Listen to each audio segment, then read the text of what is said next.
श्रीकालिकाकवचम्। श्रीसदाशिव उवाच। कथितं परमं ब्रह्म प्रकृतेस्तवनं महत्। आद्यः श्रीकालिकायाः कवचं शृणु साम्प्रतं। त्रैलोक्यविजयस्यास्य कवचस्य ऋषिः शिवः। छन्दो अनुष्टुप् देवता च आद्या काली प्रकीर्तिता। माया बीजं बीजमती रमा शक्तिरुदाहृता। क्रीं कीलकं काम्यसिद्धो विनियोगः प्रकीर्तितः। ह्रीं माध्या मे शिरः पातु श्रीं काली वदनं मम। हृदयं क्रीं पराशक्तिः पयात् कण्ठं परात्परा।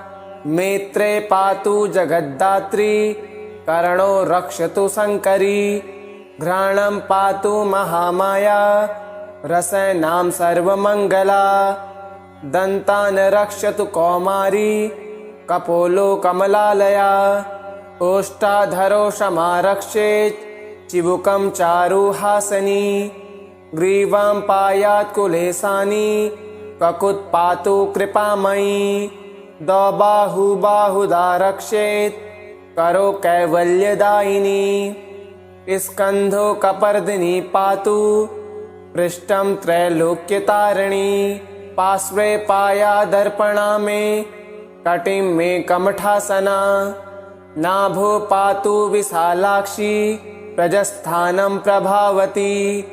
उरो रक्षतु कल्याणी पादो मे पातु पार्वती। जय दुर्गावतु प्राणस् सर्वाङ्गं सर्वसिद्धिदा। रक्षाहीनं तु यस्थानं वर्जितं कवचेन च तत्सर्वं मे सदा रक्ष्ये दाध्या काली सनातनी। इति ते कथितं दिव्यं त्रैलोक्यविजयाभिधं। कवचं कालिका देव्या आध्याया परमाद्युतं। पूजा काले पठेयस्तु आद्याधिकृतमानसः। कथितं परमं ब्रह्म प्रकृतेस्तवनं महत्। आद्यः श्रीकालिकायाः कवचं शृणु साम्प्रतं। त्रैलोक्यविजयस्यास्य कवचस्य ऋषिः शिवः। छन्दो अनुष्टुप् देवता च आद्या काली प्रकीर्तिता। माया बीजं बीजमती रमा शक्तिरुदाहृता। क्रीं कीलकं काम्यसिद्धो विनियोगः प्रकीर्तितः। ह्रीं माध्या मे शिरः पातु श्रीं काली वदनं मम। हृदयं क्रीं पराशक्तिः पयात् कण्ठं परात्परा। नेत्रे पातु जगद्धात्री कर्णो रक्षतु शङ्करी। घ्राणं पातु महामाया रसनां सर्वमङ्गला। दन्तान् रक्षतु कौमारी कपोलो कमलालया। ओष्ठाधरो समारक्षेत् चिबुकं चारुहासनी। ग्रीवां पायात् कुलेशानी ककुत् पातु कृपामयी। द्वबाहु बाहुदा रक्षेत् करो कैवल्यदायिनी। स्कन्धो कपर्दिनी पातु पृष्ठं त्रैलोक्यतारिणी। पार्श्वे पायादर्पणा मे कटिं मे कमठासना। नाभो पातु विशालाक्षी प्रजस्थानं प्रभावती। उरो रक्षतु कल्याणी पादो मे पातु पार्वती। जय दुर्गावतु प्राणस् सर्वाङ्गं सर्वसिद्धिदा।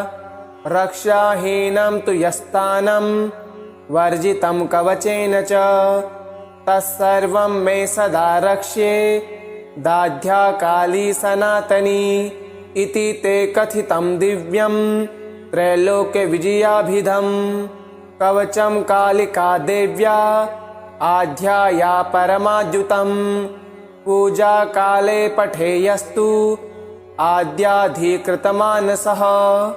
कथितं परमं ब्रह्म प्रकृतेस्तवनं महत्। आद्यः श्रीकालिकायाः कवचं शृणु साम्प्रतं।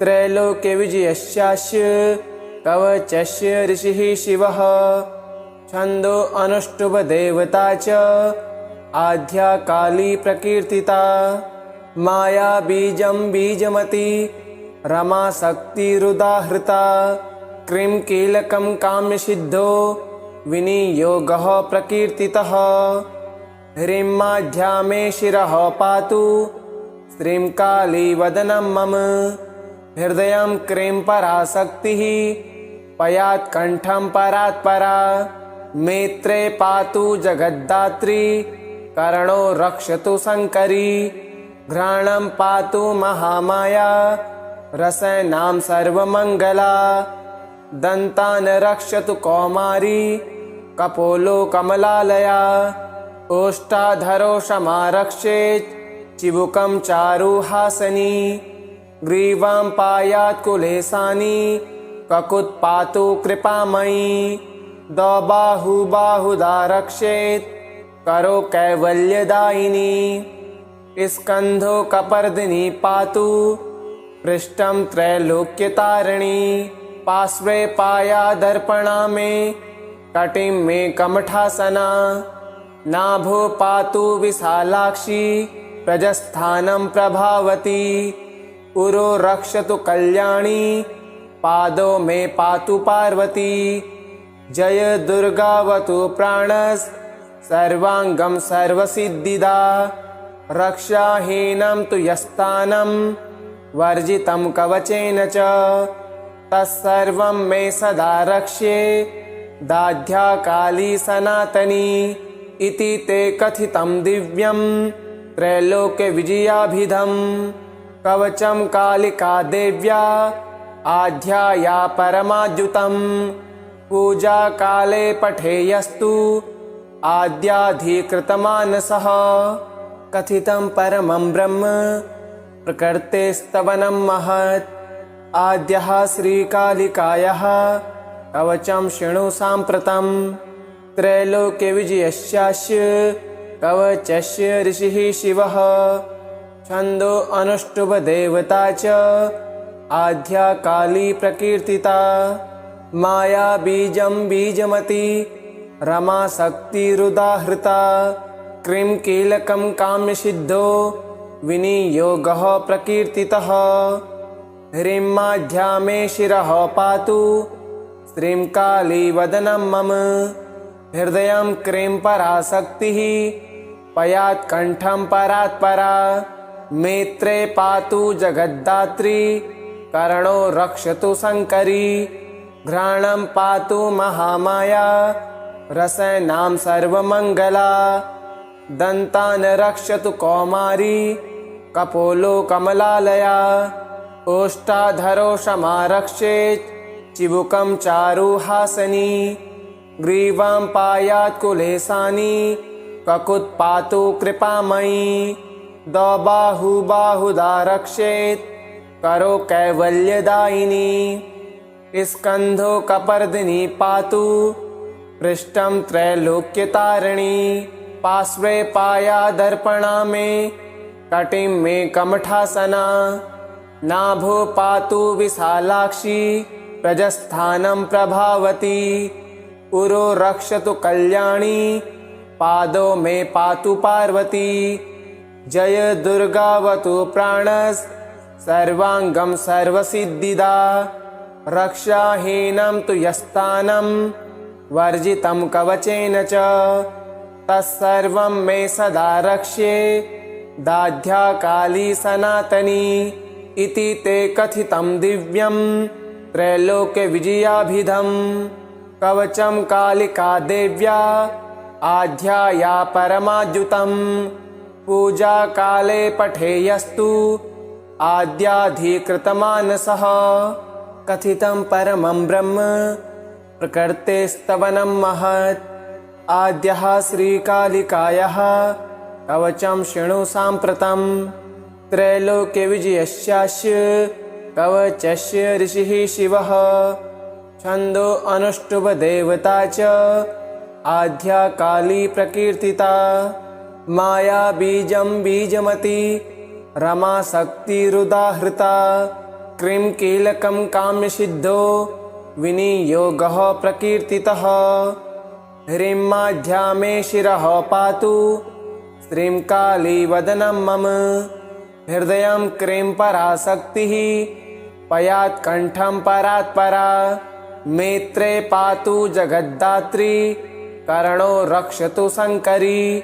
घ्राणं पातु महामाया रसनां सर्वमङ्गला। दन्तान् रक्षतु कौमारी कपोलो कमलालया। ओष्ठाधरो समारक्षेत् चिबुकं चारुहासनी। ग्रीवां पायात् कुलेशानि ककुत् पातु कृपामयी। द्वबाहु बाहुदा रक्षेत् करो कैवल्यदायिनी। स्कन्धो कपर्दिनी पातु पृष्ठं त्रैलोक्यतारिणी। पार्श्वे पायादर्पणा मे कटिं मे कमठासना। नाभो पातु विशालाक्षी प्रजस्थानं प्रभावती। उरो रक्षतु कल्याणी पादो मे पातु पार्वती। जय दुर्गावतु प्राणस् सर्वाङ्गं सर्वसिद्धिदा। रक्षाहीनं तु यस्तानं वर्जितं कवचेन च तत्सर्वं मे सदा रक्ष्ये दाध्या काली सनातनी। इति ते कथितं दिव्यं त्रैलोक्यविजयाभिधं। कवचं कालिका देव्या आध्याया परमाद्युतं। पूजा काले पठेयस्तु आद्याधिकृतमानसः। कथितं परमं ब्रह्म प्रकृते स्तवनं महत्। आद्यः श्रीकालिकायाः कवचं शृणु साम्प्रतं। त्रैलोक्यविजयस्यास्य कवचस्य ऋषिः शिवः। छन्दो अनुष्टुप् देवता च आद्या काली प्रकीर्तिता। माया बीजं बीजमती रमा शक्तिरुदाहृता।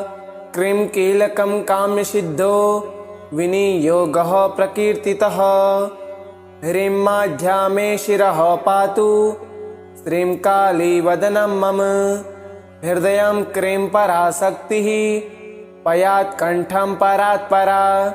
नेत्रे पातु जगद्धात्री कर्णो रक्षतु शङ्करी। घ्राणं पातु महामाया रसनां सर्वमङ्गला। दन्तान् रक्षतु कौमारी कपोलो कमलालया। ओष्ठाधरो समारक्षेत् चिबुकं चारुहासनी। ग्रीवां पायात् कुलेशानि ककुत् पातु कृपामयी। द्वबाहु बाहुदा रक्षेत् करो कैवल्यदायिनी। स्कन्धो कपर्दिनी पातु पृष्ठं त्रैलोक्यतारिणी। पार्श्वे पायादर्पणा मे कटिं मे कमठासना। नाभो पातु विशालाक्षी प्रजस्थानं प्रभावती। उरो रक्षतु कल्याणी पादो मे पातु पार्वती। जय दुर्गावतु प्राणस् सर्वाङ्गं सर्वसिद्धिदा। रक्षाहीनं तु यस्तानं वर्जितं कवचेन च तत्सर्वं मे सदा रक्ष्ये दाध्या काली सनातनी। इति ते कथितं दिव्यं त्रैलोक्यविजयाभिधं। कवचं कालिका देव्या आध्याया परमाद्युतं। पूजा काले पठेयस्तु आद्याधिकृतमानसः। कथितं परमं ब्रह्म प्रकृते स्तवनं महत्। आद्यः श्रीकालिकायाः कवचं शृणु साम्प्रतं।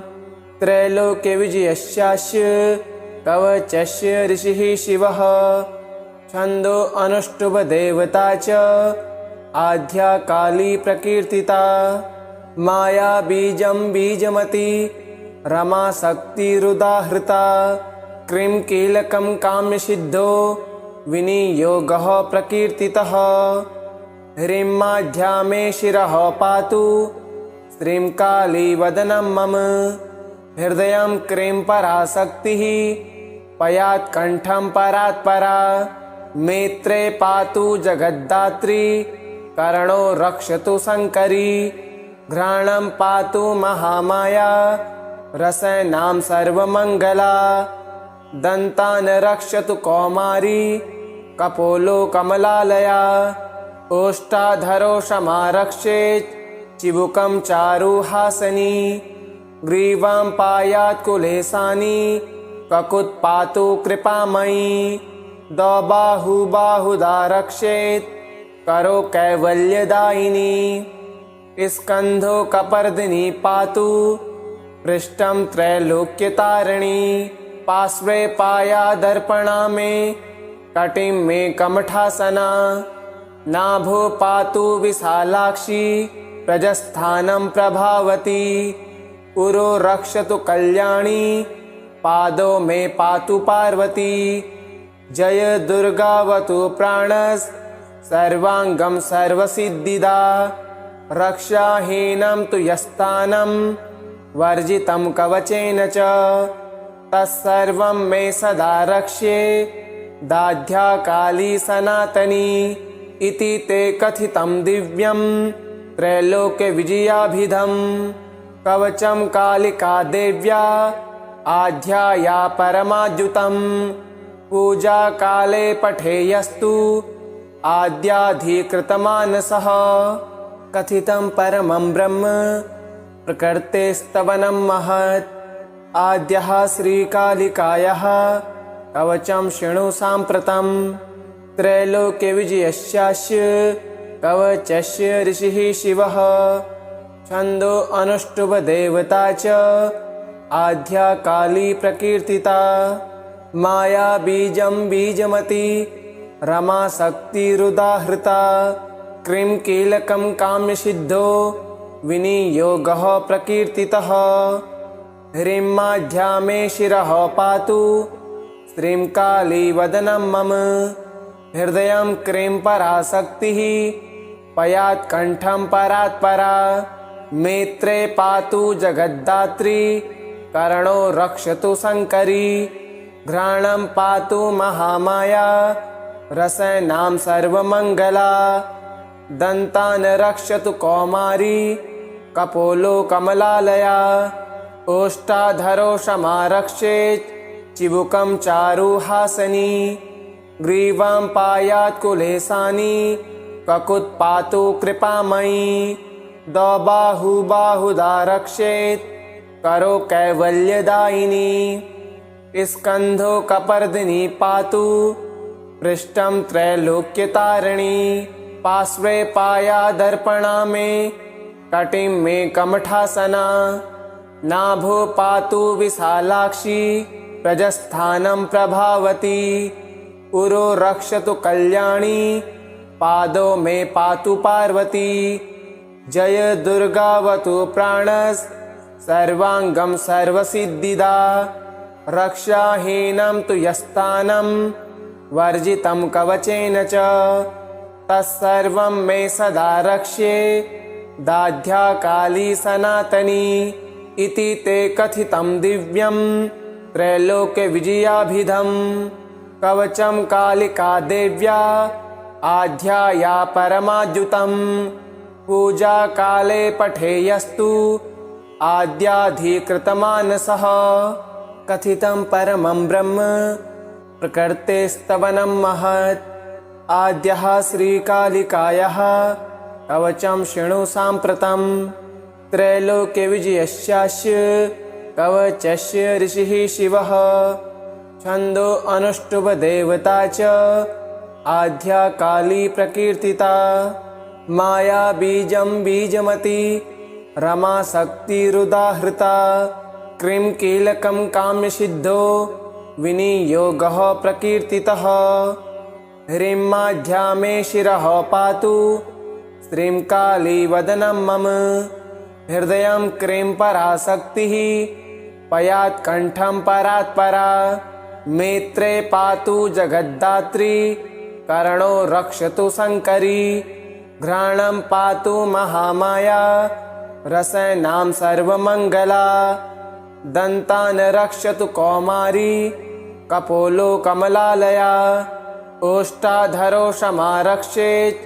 चिबुकं चारुहासनी ग्रीवां पायात् कुलेशानी ककुत्पातु कृपामयी द्वबाहु बाहुदारक्षेत् करो कैवल्यदायिनी स्कन्धो कपर्दिनी पातु पृष्ठं त्रैलोक्यतारिणी पार्श्वे पायादर्पणा मे कटिं मे कमठासना नाभो पातु विशालाक्षी प्रजस्थानं प्रभावती उरो रक्षतु कल्याणी पादो मे पातु पार्वती जय दुर्गावतु प्राणस् सर्वांगं सर्वसिद्धिदा रक्षाहीनं तु यस्तानं वर्जितं कवचेन च तत्सर्वं मे सदा रक्ष्ये दाध्या काली सनातनी इति ते कथितं दिव्यं त्रैलोक्यविजयाभिधं कवचं कालिका देव्या आध्याया परमाद्युतं पूजा काले पठेयस्तु आद्याधिकृतमानसः कथितं परमं ब्रह्म प्रकृतेस्तवनं महत् आद्यः श्रीकालिकायाः कवचं शृणु साम्प्रतं त्रैलोक्यविजयस्यास्य कवचस्य ऋषिः शिवः छन्दो अनुष्टुप् च आद्या काली प्रकीर्तिता माया बीजं बीजमती रमा शक्तिरुदाहृता क्रीं कीलकं काम्यसिद्धो विनियोगः प्रकीर्तितः ह्रीं माध्या मे शिरः पातु श्रीं काली वदनं मम हृदयं क्रीं पराशक्तिः पयात् कण्ठं परात्परा